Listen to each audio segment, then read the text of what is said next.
Вы когда-нибудь смотрели на эту бескрайнюю территорию на глобусе, на эту гигантскую кляксу, которая занимает шестую часть суши, и чувствовали трепет перед этой необъятной мощью? Нам десятилетиями продавали один и тот же блестящий миф о Великой Империи, которая диктует свою волю планете и заставляет дрожать мировые столицы. Посмотрите на эти телевизионные кадры, которые крутят по всем каналам. Идеальные, словно нарисованные ряды солдат маршируют по брусчатке главной площади страны. Двигатели колоссальных ракетных комплексов ревут так, что дрожит земля, а в небе сверкают сталью сверхзвуковые истребители и оставляют за собой ровный трехцветный дым. Нам показывают сверкающие стеклянные башни делового центра столицы, которые пронзают облака. Нам показывают золотые купола, новые мосты, которые перекинули через проливы, и вереницы дорогих черных автомобилей с мигалками, которые мчатся по наглухо перекрытым проспектам. Эта картинка настолько убедительна, что в нее поверили не только иностранные политики, которые годами приезжали жать руки и подписывать выгодные газовые контракты, но и сами создатели этой грандиозной, чудовищной декорации. Они поверили в свою собственную ложь. Но что если вы возьмете пульт и просто выключите этот телевизор? Что если вы выйдете за пределы этого стерильного столичного пузыря, который залили неоном и шальными деньгами, и проедете хотя бы пару сотен километров вглубь этой ледяной молчаливой пустоши? Иллюзия величия рассыпается в прах с таким оглушительным треском, что у вас закладывает уши, потому что за этим сияющим фасадом из парадов и пафосных речей скрывается черная, гниющая, абсолютно безнадежная пустота.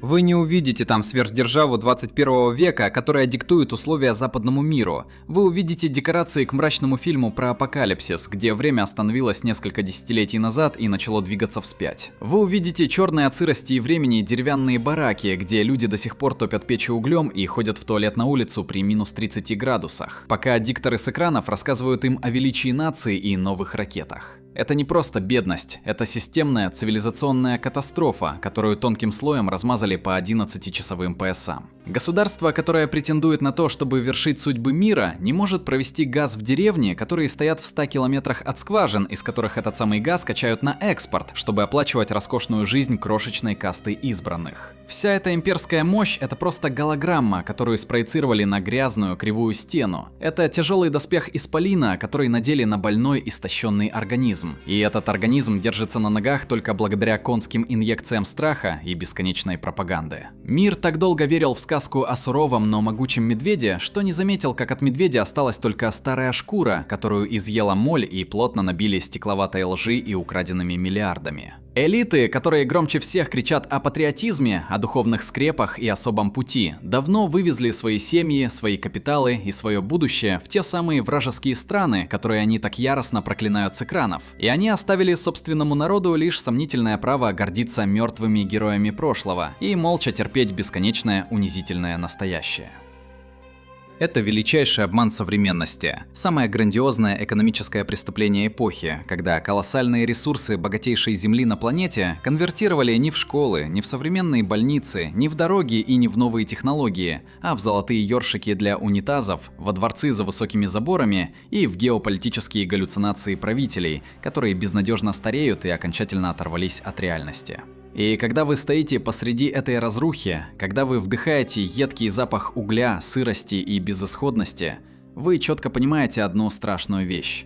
Империя не просто тяжело больна, она давно мертва изнутри, а ее гигантское тело продолжает двигаться по инерции только потому, что люди слишком напуганы и слишком устали, чтобы подойти и перерезать ниточки, за которые дергают эти обезумевшие кукловоды, которые устроили кровавый спектакль на руинах собственной страны. Если вы хотите увидеть самую успешную и безжалостную колониальную империю в истории человечества, вам не нужно изучать архивы британской короны или дневники испанских конкистадоров. Вам нужно просто купить билет до Москвы. Этот город не просто столица, это гигантская, ненасытная черная дыра, которая десятилетиями высасывает деньги, таланты и саму жизнь из 1/6 части суши. Посмотрите на эти небоскребы Москва-Сити, которые слепят глаза своим стеклом, на эти бесконечные новые станции метро с мрамором и хромом, которые открывают чуть ли не каждую неделю, на эту гранитную плитку, которую перекладывают по 2 раза за лето, просто потому что в бюджете слишком много денег и их нужно срочно освоить. Москва лопается от жира, она задыхается от пробок из самых дорогих немецких иномарок, она гудит в модных ресторанах на Патриарших прудах, где один ужин стоит как средняя месячная зарплата учителя где-нибудь в Саратове или Чите. А теперь переведите взгляд за пределы кольцевой автодороги, за эту невидимую бетонную стену, которая отделяет сыпь рай от колонии, которую выжгли и разграбили. Вы увидите тысячи деревень, которые стираются с карты каждый год и оставляют после себя только деревянные срубы, которые гниют под дождями, поля, которые давно заросли бурьяном, и кресты на кладбищах, которые давно покосились от времени. Вы увидите суровые промышленные города Урала и Сибири, где люди каждый день дышат токсичными выбросами металлургических комбинатов, где снег зимой выпадает черным от угольной пыли, а онкологические заболевания косят людей целыми районами. Вся эта гигантская территория работает только на одно, чтобы кормить немасытную пасть столицы и обеспечивать ее безумный комфорт. Налоги от добычи нефти в сибирской тайге, от добычи алмазов в мерзлоте Якутии, от выплавки стали в суровых уральских цехах. Все эти колоссальные потоки богатства уходят прямиком в московские кабинеты. А обратно в регионы с барского плеча кидают жалкие копейки в виде подачек и дотаций. И это заставляет губернаторов стоять с протянутой рукой и вымаливать деньги на ремонт крыши в сельской школе, которая постоянно течет, или на латание дыр в асфальте, который сошел весной вместе со снегом. И вместе с деньгами этот город-вампир выкачивает людей. Он высасывает самую свежую кровь из вен страны. Любой молодой, талантливый и амбициозный парень из глубинки знает с самого детства одну суровую истину. Если ты хочешь чего-то добиться, если ты хочешь просто нормальной человеческой жизни с горячей водой и хорошей медициной, тебе нужно собирать чемодан и бежать в Москву. Это бесконечное бегство окончательно обескровливает провинцию и превращает огромные территории в унылые резервации для стариков, бюджетников и тех, у кого просто не хватило смелости или денег купить билет на поезд в один конец. В провинциальных больницах обваливается штукатурка, хирурги оперируют на оборудовании еще советских времен, а скорая помощь может ехать к пациенту по разбитой грунтовке несколько часов, пока в столице строят элитные клиники и внедряют искусственный интеллект в систему здравоохранения. Нам рассказывают про Великую Федерацию, про братство регионов и единство нации, но это наглая ложь. Это жесткое, циничное и унизительное крепостное право 21 века. Столичные элиты относятся к остальной стране не как к родине, а как к грязному сырьевому придатку, как к бездонной кладовке, из которой можно бесконечно черпать древесину, газ и человеческие жизни, и куда можно потом сбрасывать зловонный столичный мусор на гигантские полигоны, чтобы отравлять землю и воду местным жителям. Этот чудовищный разрыв между сияющим центром и темной периферией уже невозможно скрыть никакой телевизионной пропагандой. Он режет глаза и порождает глухую, слепую ярость. Москва живет в иллюзии безопасного европейского мегаполиса. Она пьет свой дорогой кофе, ходит на выставки и обсуждает урбанистику, пока остальная страна тонет в микрозаймах, пьет дешевый суррогатный алкоголь от безысходности и медленно погружается в первобытный мрак. Это давно уже не одна страна, это две абсолютно разные параллельные вселенные, которые говорят на одном языке, но тихо и глубоко ненавидят друг друга. И когда эта искаженная система распределения благ рухнет, а она неизбежно рухнет под тяжестью собственной жадности и неэффективности, эта провинциальная ненависть вырвется наружу с такой первобытной силой, что от этого глянцевого столичного благополучия, от этих хрустальных небоскребов и гранитных тротуаров не останется даже пепла. Вы когда-нибудь задумывались, как выглядит самая масштабная и самая позорная лотерея в истории человечества, в которой победитель умудрился спустить весь свой баснословный выигрыш на дешевые понты и золотую пыль? Посмотрите на эти бескрайние промерзшие болота Западной Сибири, где железные качалки монотонно, как гигантские механические комары, день и ночь высасывают из-под земли черную жижу, которая невыносимо воняет серой и мазутом. Нам годами вбивали в головы мантру про энергетическую сверхдержаву, про то, что весь мир зависит от этой трубы, которую проложили еще в советские времена через леса и горы, и что эта труба – наш железный гарант величия и вечного процветания. Но правда в том, что это никакое не величие. Это тяжелая форма наркотической зависимости, когда неповоротливая страна плотно села на сырьевую иглу и радостно пускает по венам нефтяные доллары. И она напрочь забыла о том, что нужно строить заводы, развивать науку и учить инженеров. В тучные годы в самом начале нулевых на эту землю пролился настоящий золотой дождь. Триллионы долларов хлынули в бюджет так быстро, что их не успевали считать. Но эти астрономические суммы не превратились в идеальные автомагистрали. Они не стали новыми университетами или высокотехнологичными кластерами, которые могли бы конкурировать с лучшими умами планеты. Вместо этого они просто исчезли в бездонных карманах крошечной кучки людей. Они превратились в самые длинные в мире суперяхты с вертолетными площадками, которые теперь арестовывают в европейских портах. Они обернулись гигантскими дворцами на побережьях теплых морей и рядами элитной недвижимости в пустынях Арабских Эмиратов. Они строили себе комнаты для хранения шуб, они скупали виноградники в Европе, пока их собственные граждане по копейке собирали деньги через текстовые сообщения на лечение больных детей по телевизору. Пока страна слепо упивалась иллюзией богатства и брала в кредит дорогие иномарки и импортную технику, ее реальный экономический фундамент неотвратимо сгнивал до самого основания. Потому что зачем придумывать сложные микрочипы или производить свои самолеты, если можно просто пробурить дырку в земле, продать сырье за границу и купить все готовое у тех, кто действительно умеет работать головой. Эта экономика трубы воспитала элиту, которая умеет только делить и отнимать, которая относится к своей родине как к грязному вахтовому поселку, куда они приезжают в короткую командировку, чтобы выкачать очередной миллиард и поскорее улететь обратно в свой уютный заграничный рай.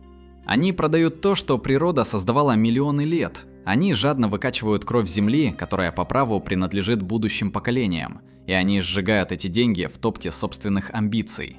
И они оставляют после себя лишь ландшафт, который они изуродовали мазутными озерами, реки, которые они отравили химикатами, и мертвые города-призраки, которые когда-то строили вокруг скважин. Вы смотрите на блестящие отчеты корпораций с их гигантскими сверхприбылями, но вы не видите за ними колоссальной технологической отсталости, потому что даже сложные насосы и программное обеспечение для добычи нефти они десятилетиями покупали у того самого западного мира, который они так яростно проклинают с экранов. И когда этот мир внезапно захлопнул дверь, выяснилось страшное. Великая империя не способна даже самостоятельно обслуживать свои скважины. Они привязали курс своей валюты, своей зарплаты и пенсии к котировкам бочки нефти на чужой бирже. И каждый раз, когда эти котировки ползут вниз, вся эта огромная страна начинает трястись в лихорадке. Цены в магазинах взлетают до небес, а люди в панике бегут скупать гречку, потому что на генетическом уровне помнят, что государство их обманет. Это трагедия нации, которая сорвала джекпот в генетическую лотерею, которая получила в наследство самую богатую таблицу Менделеева прямо под ногами, но решила не строить космический корабль, а просто поменять этот билет на ящик дешевой водки и красивый телевизор. И сейчас, когда мир судорожно ищет новые источники чистой энергии, когда электрические моторы безжалостно вытесняют бензин, а технологии шагают вперед с пугающей скоростью, этот сырьевой гигант стоит на обочине истории. Он продолжает тупо качать черную кровь из-под земли и слепо надеется, что этот праздник невиданной щедрости никогда не закончится. Но праздник уже закончился. Труба медленно пересыхает, покупатели брезгливо отворачиваются или требуют огромные скидки. И когда последний баррель уйдет за бесценок, эта бензоколонка, которая так успешно маскировалась под великое государство, останется один на один со своей нищетой, со своими ржавыми вышками и с горьким осознанием того, что они навсегда проели свое будущее и оставили детям только гниющую пустоту. Вы когда-нибудь слышали, как стонет и ломается под тяжестью времени колоссальный стальной скелет, на котором держится целая империя? Нам постоянно показывают парады и новые блестящие ракеты, но стоит вам отвести взгляд от экрана телевизора и посмотреть под ноги, как вы увидите, что вся эта огромная, претендующая на мировое господство страна буквально стоит на гнилых, ржавых советских трубах, которые лопаются прямо у нас на глазах.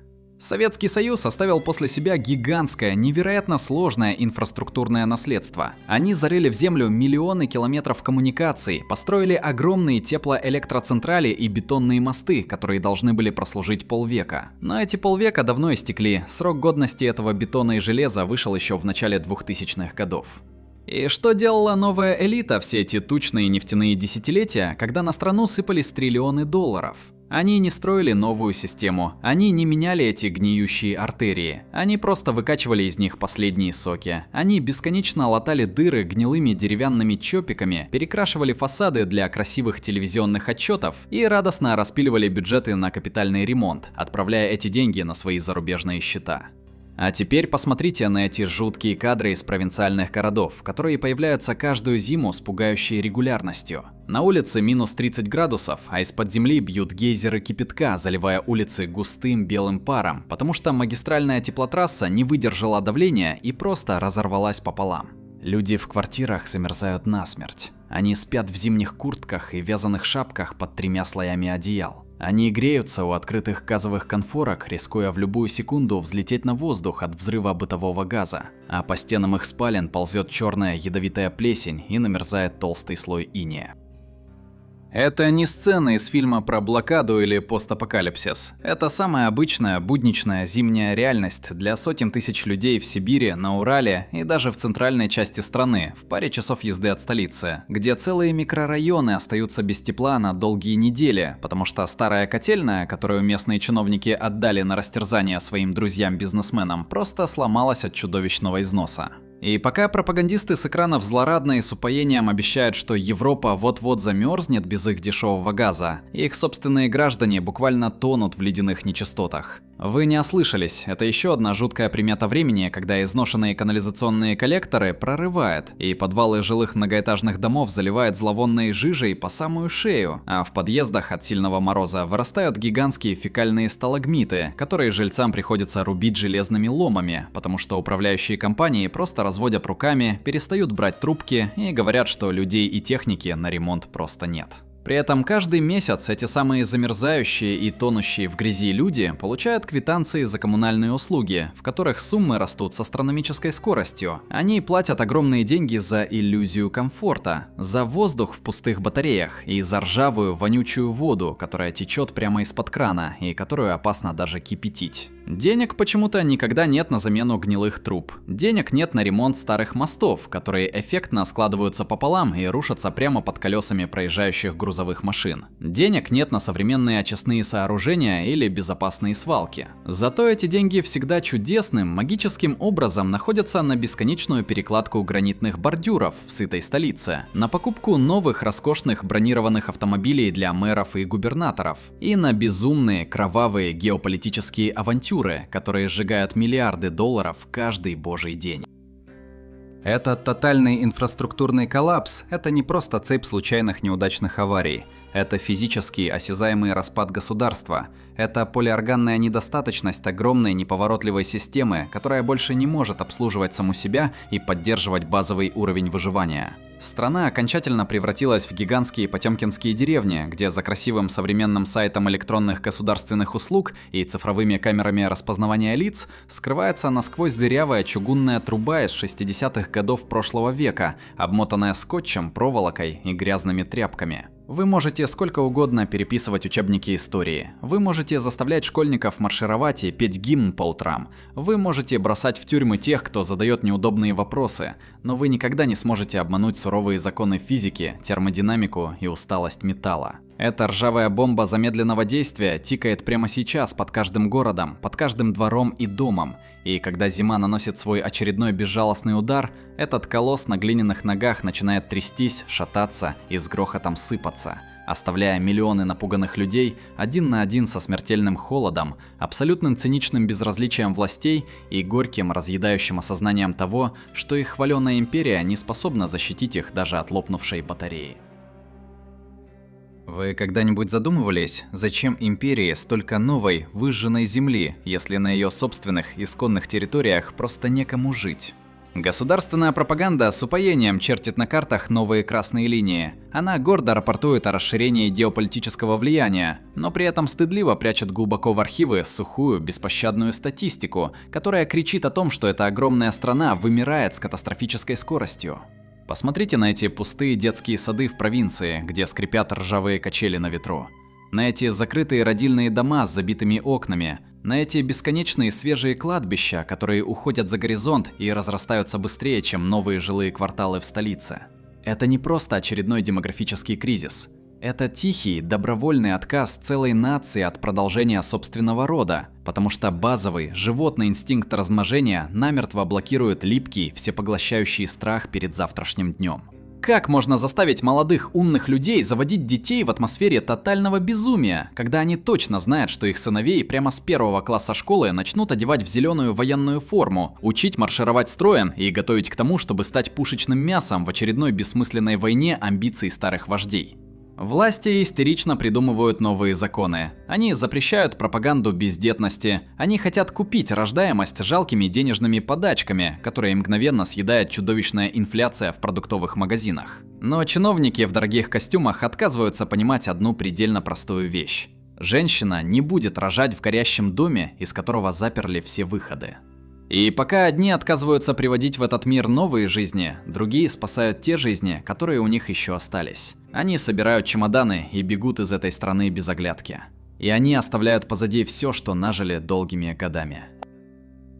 Вспомните эти жуткие, сюрреалистичные телевизионные кадры с пограничных переходов, где сотни тысяч молодых, сильных, образованных мужчин и женщин сутками стояли в многокилометровых очередях на холоде. Они бросали свои машины прямо на обочинах. Они бросали свои просторные квартиры, которые купили в ипотеку. Они ломали карьеры, которые строили всю жизнь, лишь бы вырваться из этого стального капкана, который захлопнулся прямо у них за спиной. Это не просто миграция, это хирургическая ампутация здорового мозга. Это грандиозное историческое бегство лучших умов планеты, когда государство за пару лет потеряло миллионы программистов, инженеров, ученых, талантливых врачей и предпринимателей. Тех самых людей, которые и должны были строить ту самую хваленую современную экономику будущего.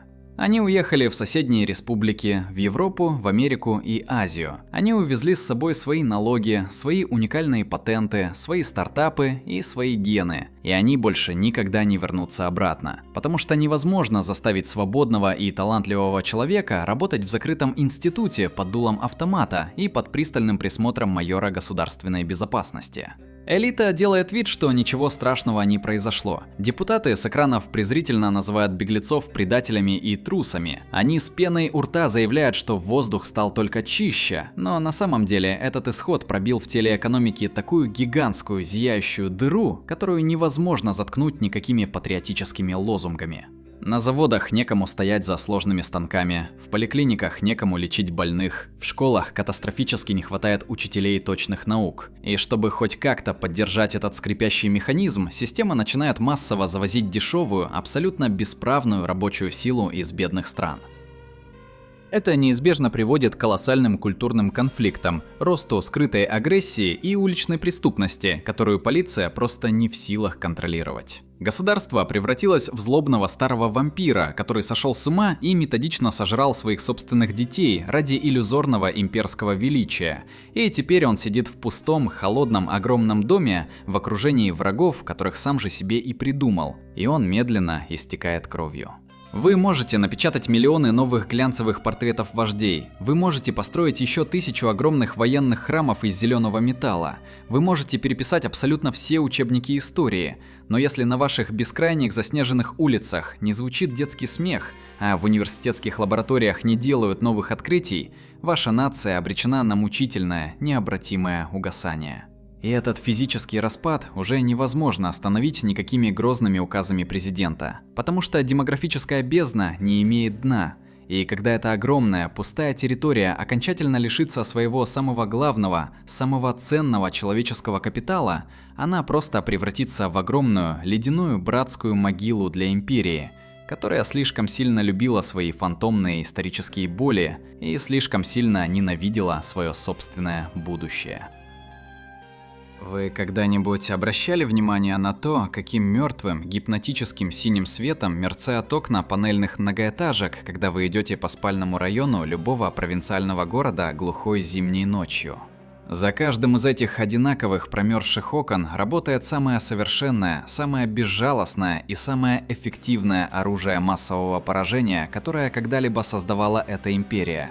И это оружие бьет не по вражеским окопам, оно бьет прямо в мозг собственных граждан. Нам долго рассказывали сказки про то, что в 21 веке холодильник обязательно победит телевизор, что голодный желудок рано или поздно заставит человека очнуться, посмотреть по сторонам и задать власти пару очень неприятных вопросов. Но создатели этой грандиозной информационной матрицы просто посмеялись над наивными социологами. Они доказали всему миру, что если вливать в уши людей концентрированный липкий яд ненависти 24 часа в сутки, 7 дней в неделю, без единого перерыва на здравый смысл, то человек добровольно откажется от еды, от логики и даже от собственных детей, лишь бы остаться в теплой, комфортной ванне абсолютного имперского величия. Посмотрите на эти бесконечные политические передачи, которые оккупировали все федеральные каналы. Это уже не журналистика, это тяжелая клиническая психиатрия, которую транслируют в прямом эфире на 140 миллионов человек. В этих блестящих студиях стоят респектабельные мужчины в дорогих костюмах и холеные женщины с идеальным макияжем. Они кричат, они брызгают слюной, они срываются на истеричный визг и каждый божий день угрожают превратить весь остальной мир в радиоактивный пепел. Они искусственно разгоняют уровень общественной паранойи до таких запредельных высот, что обычный пенсионер где-нибудь в Рязани или Омске, который годами копит деньги на новые вставные челюсти и покупает самые дешевые макароны по акции, начинает искренне, всем сердцем ненавидеть абстрактных европейцев, западные ценности и соседей по континенту, которых он никогда в жизни даже не видел в глаза. Это самая страшная и самая масштабная кража в истории страны. У людей украли не только их деньги и их будущее. У них украли объективную реальность. Их заперли в темной душной комнате, где на стенах круглосуточно показывают кровавый театр теней. В этой параллельной вселенной, которую кропотливо создали государственные медиа-менеджеры с гигантскими зарплатами, черное всегда называют белым, любая катастрофа объявляется хитрым стратегическим планом, а тотальная позорная международная изоляция преподносится как уникальный суверенный путь развития.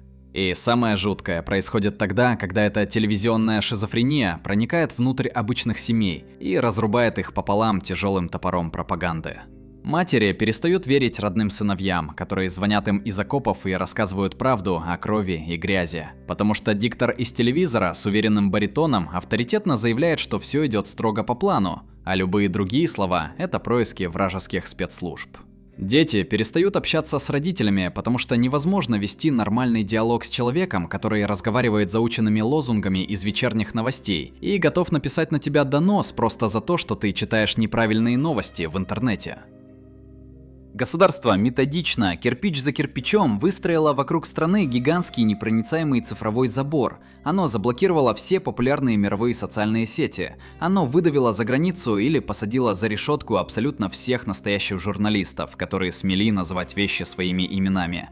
И оно оставило на информационном поле только послушных, сытых рупоров, которые за огромные деньги готовы оправдать абсолютно любое безумие одряхлевшего диктатора. Люди оказались в герметичном аквариуме, куда по трубкам подают мутную, отравленную воду. И через несколько лет жизни в такой токсичной среде они начинают искренне верить, что весь океан за стеклом тоже отравлен, а их маленький грязный аквариум – это единственное безопасное место на планете. Они смотрят на разбитые дороги за окном и верят, что это происки иностранных шпионов. Они смотрят на свои пустые кошельки и верят, что это необходимая плата за суверенитет. Они смотрят на смерть вокруг и свято верят, что это путь к вечной славе. Но законы человеческой психики и социологии абсолютно неумолимы. Когда эта огромная, сверкающая искусственная матрица рано или поздно даст сбой, когда телевизионный сигнал погаснет или деньги на поддержание этой тотальной иллюзии окончательно закончатся, пробуждение будет настолько жестоким, настолько травмирующим и кровавым, что миллионы людей просто не смогут пережить крушение своего вымышленного мира и останутся навсегда раздавленными под тяжелыми бетонными обломками собственной слепой веры в телевизионного бога. Вы когда-нибудь видели, как целая нация, которая обладает колоссальным ресурсом и невероятно умным населением, по собственной воле решает сесть в машину времени, нажать на кнопку и с радостным безумным криком помчаться прямо в глухое, беспросветное средневековье? Нам годами рассказывали красивые сказки о том, что любые санкции делают нас только сильнее, что мы прямо сейчас встанем с колен, сбросим с себя западное ярмо и построим свою собственную, абсолютно суверенную технологическую империю, которая заставит весь остальной мир нервно кусать локти от зависти и злобы. Ну а давайте просто выйдем на улицу и посмотрим на эту хваленую суверенную реальность, которую нам подсунули вместо великого будущего и процветания. Посмотрите на эти огромные автомобильные салоны, где еще буквально пару лет назад сверкали идеальные немецкие и японские машины. А теперь там стоят неуклюжие азиатские поделки, которые скопировали на скорую руку, и на которые сверху просто налепили старые советские шильдики, чтобы хоть как-то сыграть на дешевой ностальгии доверчивых покупателей. Это не импортозамещение, это грандиозная позорная капитуляция, когда огромная страна, которая когда-то первой запустила человека в космос, теперь не способна самостоятельно произвести даже простую антиблокировочную систему тормозов или нормальную автоматическую коробку передач для самого дешевого легкового автомобиля. Они трусливо отрезали себя от мировых финансовых рынков. Они закрыли свое небо для нормальных самолетов, и теперь их собственные пассажирские лайнеры стремительно разбирают на запчасти прямо в ангарах, потому что летать на них становится просто физически опасно для жизни из-за старых деталей, которые давно выработали свой ресурс.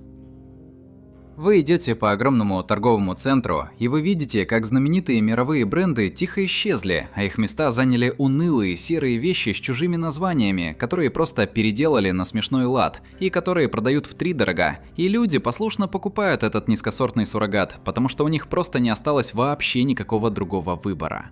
Но самое страшное и самое унизительное скрывается вовсе не в пустых витринах магазинов. Оно скрывается в высоких правительственных кабинетах, где чиновники с очень важным видом подписывают кабальные договоры со своими новыми восточными хозяевами. Нам очень долго внушали животный страх перед западным колониализмом, но в итоге эти самые элиты своими собственными руками в приступе геополитической истерики превратили страну в абсолютно бесправного, покорного сырьевого вассала огромного красного дракона. Китай забирает нефть, газ и ценный лес с такими чудовищными скидками, которые больше похожи на открытый грабеж средь бела дня. И он продает взамен свои микрочипы, свои станки и свои автомобили по таким ценам, которые намертво уничтожают любую надежду на возрождение собственной национальной промышленности. Это классическая хрестоматийная колониальная модель, только теперь метрополия находится вовсе не в Лондоне или Вашингтоне, она находится в Пекине, и китайские корпорации смотрят на эту бескрайнюю зимнюю территорию исключительно как на свою личную, очень удобную бензоколонку и бездонный рынок сбыта для своих второсортных товаров. И пока телевизор продолжает радостно захлебываться от восторга, когда дикторы рассказывают о многополярном мире и спасительном развороте на восток, реальная наука, реальная инженерия и реальная медицина стремительно деградируют и рассыпаются в пыль. В 21 веке невозможно построить ничего сложнее старого паровоза, если ты изолировал своих ученых от мирового сообщества. Если ты грубо запретил доступ к международным базам данных и отрезал свои лаборатории от поставок современного высокоточного оборудования. Врачи в провинциальных клиниках уже сейчас в отчаянии кричат о нехватке базовых препаратов для сложных операций. Заводы полностью останавливают конвейеры из-за отсутствия одной крошечной детали, которую раньше просто заказывали за океаном. А IT-сфера, которая еще вчера была единственным поводом для гордости, теперь существует в унизительном режиме серого импорта. Они провозят нужные серверы и программы тайком, в чемоданах, через третьи страны, как какую-то грязную контрабанду в эпоху сухого закона. Это великая изоляция, это медленное, мучительное удушение экономики и культуры.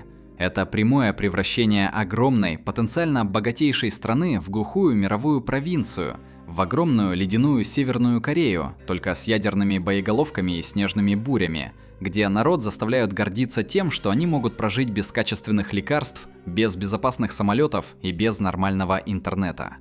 И когда этот тяжелый железный занавес, который они так старательно и с таким упоением опускают прямо сейчас, наконец-то захлопнется окончательно, за ним останется только темнота, бедность и глухая первобытная злоба на весь остальной мир, который просто пожал плечами, ушел далеко вперед и оставил эту империю гнить в тупике, который она выбрала абсолютно добровольно. Вы когда-нибудь наблюдали, как огромная, потенциально невероятно богатая страна по собственной воле решает нажать на тормоза, развернуться на 180 градусов и с восторженным криком помчаться прямо в глухое пыльное средневековье? Здоровые нации всегда смотрят вперед, они искренне грезят колонизацией других планет, они изобретают искусственный интеллект, ищут лекарства от тяжелых генетических болезней и рисуют светлые, смелые утопии, в которых хочется жить, созидать и строить новые современные города с чистой энергией. Но здесь государственную машину намертво заклинило на задние передачи, и огромную территорию погрузили в бесконечный, тяжелый, удушающий культ мертвого прошлого. Потому что когда элитам абсолютно нечего предложить людям в настоящем времени, они просто начинают воровать чужие победы, которые одержали совершенно другие поколения почти 100 лет назад. Посмотрите на эти бесконечные серые площади, по которым с маниакальной регулярностью грохочет старая бронетехника, пока толпы людей с каменными лицами несут над головами черно-белые портреты давно ушедших предков, превращая всю страну в один колоссальный, непрерывный поминальный марш. Это уже давно не тихая, светлая память о страшных исторических трагедиях. Это агрессивная государственная религия, мрачная некрократия, где мертвые диктуют свою непреклонную волю живым, а любое малейшее сомнение в официальных бронзовых мифах наказывается жестче, чем реальные уголовные преступления на улицах. Они методично, год за годом вымарывают из школьных учебников все неудобные факты. Они стирают целые исторические эпохи и заново лепят из мрачных тиранов прошлого образы мудрых, великих правителей, которым народ обязан слепо поклоняться просто по факту их невероятной жестокости и державной силы. И в этот безумный холодный карнавал они безжалостно втягивают даже самых маленьких детей, когда одевают дошкольников в старую военную форму цвета хаки и заставляют их маршировать строем на детских праздниках, грубо отнимая у них право на нормальные, мирные мечты о науке, космосе или свободном искусстве. Это грандиозная, беспрецедентная кража образа будущего, когда целый народ искусственно лишают возможности даже помыслить о том, что завтрашний день может быть мирным, комфортным, сытым и благополучным. Если вы спросите обычного студента где-нибудь на Урале или в Поволжье о том, какой он видит свою жизнь через 20 или 30 лет, вы натолкнетесь на глухую стену непонимания и животного страха, потому что горизонт планирования в этой застывшей империи сжался до одного единственного вечера, до того момента, когда солнце скроется за горизонтом. Вместо обсуждения планов на жизнь, люди на кухнях и в автобусах с пеной у рта спорят о геополитических обидах 200-летней давности, словно эти покрытые мхом исторические события имеют хоть какое-то значение для их сегодняшнего пустого холодильника. Людей добровольно заперли в огромном душном музее, где невыносимо пахнет нафталином, старым железом и дешевым партийным сукном. Им постоянно изо дня в день рассказывают о том, что золотой век нации остался глубоко позади, а сейчас кругом одни коварные враги. Мы сидим в осажденной крепости и просто обязаны терпеть любые лишения во имя абстрактной исторической справедливости. Огромные пространства заполняются не современными парками или высокотехнологичными кампусами, а новыми циклопическими мемориалами из холодного бетона и зеленого металла. Государство отливает гигантские бронзовые статуи давно забытых царей и полководцев. Оно тратит сотни миллиардов на производство бесконечных, низкопробных костюмированных фильмов о былых сражениях, лишь бы никто не успел оглянуться по сторонам и ужаснуться тому, в какую беспросветную яму превратилась их реальная ежедневная жизнь. Вы не можете вечно двигаться вперед. Если ваш взгляд намертво прикован только к зеркалу заднего вида, вы неизбежно, на огромной скорости, со страшным скрежетом влетите в глухую бетонную стену современности, которая не прощает таких исторических ошибок и иллюзий. Нация, которая полностью лишена созидательной энергии, которая живет только старыми болями, фантомными имперскими амбициями и бесконечным пережевыванием былых обид на весь остальной земной шар, начинает стремительно и необратимо терять способность к любому созидательному творчеству. Она перестает придумывать новые смыслы для существования и начинает методично разрушать все живое вокруг себя. И когда этот тяжелый, покрытый вековой пылью монумент старой рухнувшей империи окончательно не выдержит давления времени и рассыплется на куски, под его колоссальными обломками останутся миллионы обманутых людей, которые внезапно с леденящим ужасом осознают, что они отдали всю свою единственную, неповторимую жизнь ради слепой защиты мертвых призраков, которые существовали только в больном воображении их одряхлевших вождей. Вы думаете, что дикий, безжалостный феодализм навсегда остался в темном и жестоком средневековье, где суровые бароны в железных доспехах собирали кровавую дань с нищих и абсолютно бесправных крестьян? Просто откройте глаза и посмотрите на эту страну прямо сейчас, потому что они умудрились сделать нечто невероятное. Они скрестили самое дремучее, классическое крепостное право с современными технологиями, дорогими костюмами и полным цифровым контролем.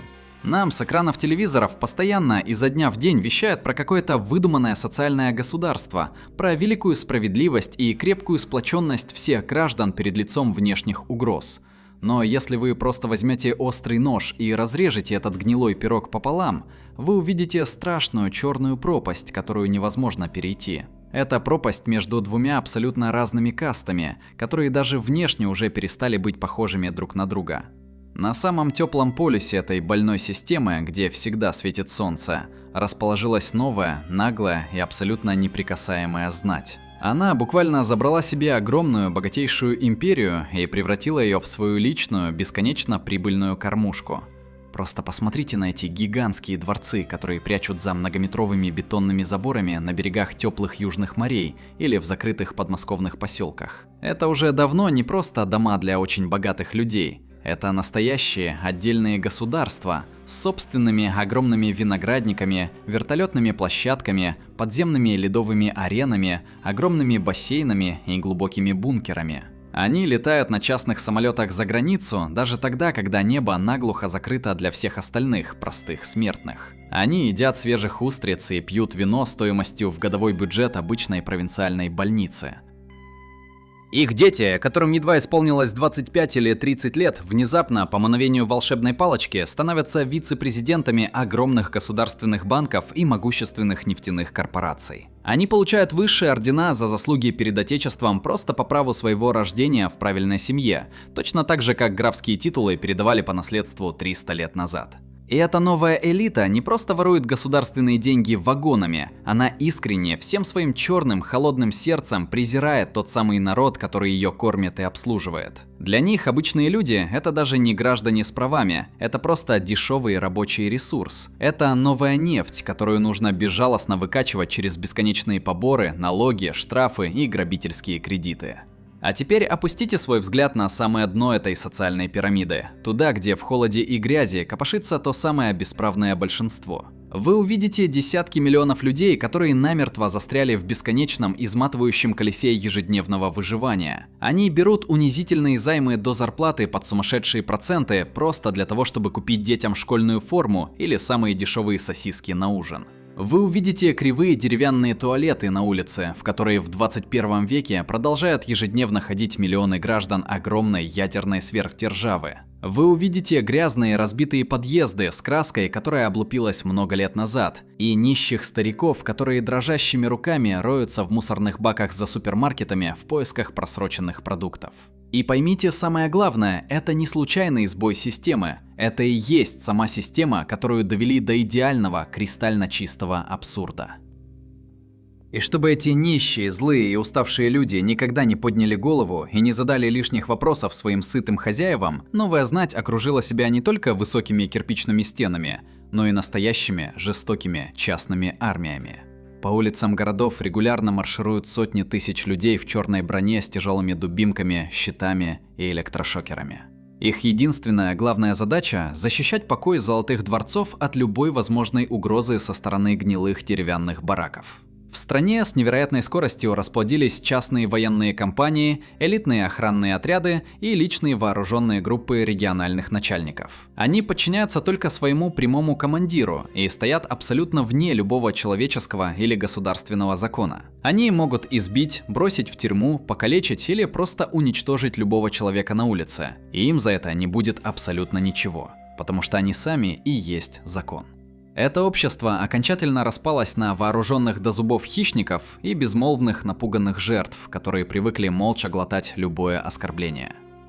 Чиновники в дорогих костюмах с презрительной ухмылкой бросают с экранов фразы о том, что государство не просило людей рожать детей, что макароны везде стоят одинаково, и что народу нужно просто меньше есть и больше работать во благо великой Родины. Но это страшная кривая социальная постройка, где 100 человек владеют половиной всего национального богатства, а миллионы балансируют на грани голодного обморока, физически не может стоять вечно. Напряжение в этом наглухо закрытом котле растет с каждым новым налогом, который они придумывают, с каждым новым золотым унитазом, который находят в огромном доме очередного вора, и с каждым новым гробом, который тихо возвращается в нищую сибирскую деревню.